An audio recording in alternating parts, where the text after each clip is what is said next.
শুভ সন্ধ্যা। কবিতায় নাসিমা চ্যানেলে আপনাদেরকে স্বাগত। সকলে কেমন আছেন? আজকে শোনাবো আমার লেখা একটি কবিতা। কবিতাটির নাম ডানাকাটা পক্ষীরাজ।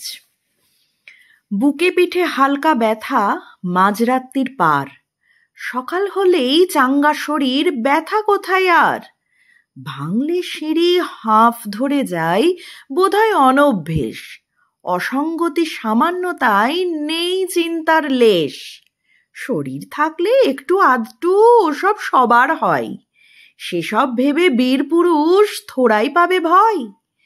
মাঝে মধ্যে বাঁ হাতখান টনটনিয়ে ধরে, এমন তুচ্ছ ব্যাপার নিয়ে কেউ টেনশন করে? কোভিড যার ধারে কাছেও চাইনি যখন ফিরে, আকাশ ছোঁয়া বিশ্বাস তার নিজের শরীর ঘিরে।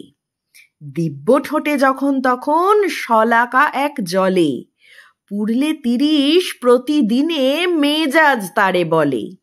সঙ্গে দোসর দুধ চা ধরো, 8-10 কাপ হবে, কর্মভারে ক্লান্ত মন ফুরফুরে হয় তবে। আরও আছে রজনীগন্ধা গাল ভরা নাম যার, চায়ের পরে চিবিয়ে সুখ, গন্ধটুকুই সার।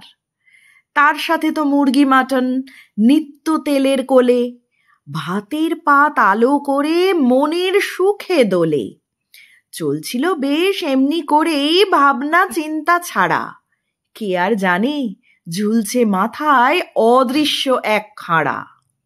বুঝলো যেদিন মাথা ঘুরে পড়ল চায়ের ঠেকে, হিসেব নিকেশ উল্টে গেল, জীবন গেল সেঁকে।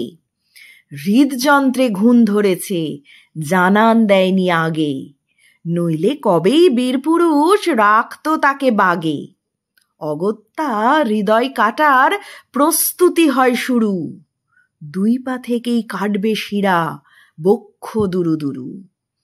ওই 2 খান শিরা দিয়েই চলবে মেরামতি, হৃদযন্ত্র বিকল হলে কি আর আছে গতি? অতএব সার্জারি হয় বাইপাস কয় জারে, যা ইচ্ছে তাই জীবন যাপন বদলা নিতে ছাড়ে। বীরপুরুষ ধরাশায়ী চিকিৎসকের হাতে, দিন গুনছে কবে 2 পিস মাটন পাবে পাতে। আগুন জেলে রাখেন না আর যখন তখন ঠোঁটে, দুধ ছাড়া চায়ে এখন নেই কো চিনি মোটে। প্রতি পদে এখন শুধু নিষেধ বারণ মানা, দুরন্ত এক পক্ষীরাজের কেটে গেছে ডানা। ধন্যবাদ। ভালো লাগলে লাইক, শেয়ার ও সাবস্ক্রাইব করবেন।